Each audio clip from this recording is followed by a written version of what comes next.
शिरूर येथे आज बेमुदत उपोषणाला सुरुवात झालेली आहे. आपण उपोषणकर्त्यांशी बोलत आहोत. मी दीपिकाताई बालेराव, निळवादळ सामाजिक शैक्षणिक सेवाभावी संस्थापक अध्यक्ष.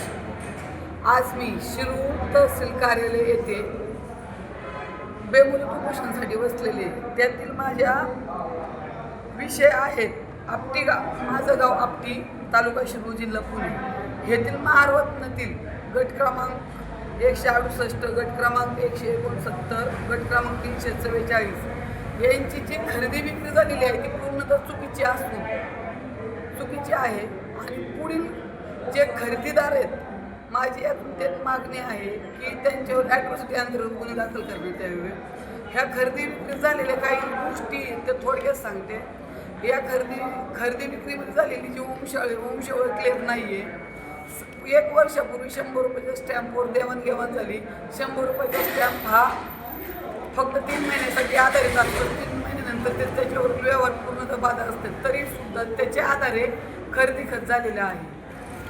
गट नंबर 168 त्याची शर्तभंग आहे. कुळ कायदा 63/1 ह्यानुसार त्याची शर्तभंग आहे. त्याच्या पुढचा व्यवहार करता येत नाही, तरीसुद्धा पुढे व्यवहार झालेला आहे. आणि तो व्यवहार एका कंपनीबरोबर झालेला आहे. आणि कंपनीच्या बाबतीत काही गोष्टींचे अटी आणि नियम हे वेगळे आहेत, परंतु त्या मालकाने त्या पूर्ण केलेले नाही. तसेच आपटी गावात पुनर्वसन झालेलं आहे. त्याच्यातील गट नंबर 114/1 आणि 108 येथे जिल्हाधिकारी पुनर्वसन आहे. बरं, आपण या अगोदर कोणत्या कार्यालयाकडे पाठपुरावा केलेला आहे याबाबत?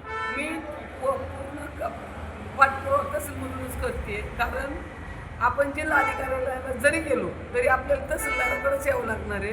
त्याच्यामुळे मी तहसीलदार कार्यालय शिरूर यांचाच पाठपुरावा करत आलेली आहे.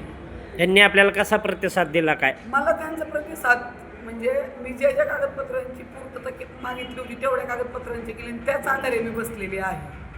याच्यात जे आहेत जे काही संबंधित अधिकारी ह्यांच्या काही चुकांमुळे हा प्रकार घडत आहे, ह्यांच्या लालसेपोटी घडत आहे. आपली आता शिरूर तालुक्यात नवीन गुंठेवारी हा धंदा जोरदार चालला आहे, पण त्या गुंठेवारीत पण भरपूर चुका आहेत. त्या पीएमआरडीची परवानगी नसते, गावचा ठराव नसतो, ग्रामपंचायतीचं ना हरकत प्रमाणपत्र नसतं. त्याशिवाय जिथं प्लॉटिंग चालू आहे तिथं स्वतःची डीपी लागते, ती डीपी नाही आहे. आतील रस्ते 30 फुटाचे पाहिजेत, ते नाही आहेत. त्यांना स्वतःचा रस्ता लागतो 40 फुटाचा, तो सुद्धा नाही आहे. म्हणजे गुंठेवारी अक्षरशः फसवणुकीचा प्रकार चालला. आपल्याला प्रतिसाद कसा मिळत आहे कागदपत्रानुसार? आतापर्यंत आपण केलेल्या पाठपुराव्यानुसार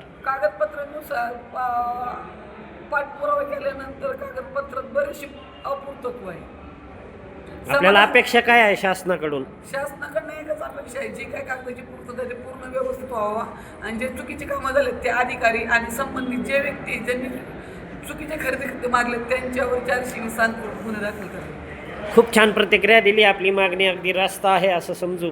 आणि महाराष्ट्र शासनाला व वरिष्ठ कार्यालयातील अधिकाऱ्यांना या उपोषणाकडे नक्कीच यांनी लक्ष देण्याची आवश्यकता आहे.